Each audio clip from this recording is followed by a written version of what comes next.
चोरी करायची. बारामतीच्या निवडणुकीमध्ये काँग्रेसने उमेदवार दिला आहे, त्यांचा निर्णय योग्य असं वाटतं?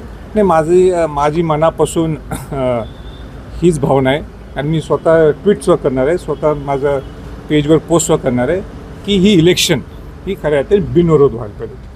म्हणजे अजितदादांचं मोठं कर्तृत्व होतं, मोठं योगदान होतं महाराष्ट्रासाठी.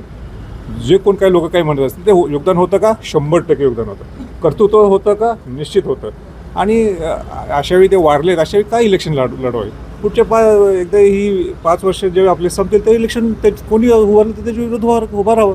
पण ही इलेक्शन अजितदादांची बिनविरोध व्हावी, अजितदादांच्या माध्यमातून जी इलेक्शन लागलेली आहे वारल्यामुळं, तर ती बिनविरोध व्हावी हे माझं स्पष्ट मत आहे. दुसरीकडे राहुरीची देखील निवडणूक होते, दिवंगत शिवाजीराव कर्डिल यांच्या जी निवडणूक होती त्यांचा मुलगा लढतोय, तिथेही बिनविरोध झाली पाहिजे अशी भूमिका सगळ्यांची होती. मात्र शरद पवार गटाने एकीकडे बारामतीत उमेदवार दिलेला नाहीये, मात्र इथे उमेदवार दिला. मला याची कल्पना नाही आहे, पण म्हणजे जर एक भावनिक दृष्टिकोनातून जर इलेक्शन असेल तर आपण त्याचा विचार निश्चित करणं गरजेचं आहे. थँक्यू.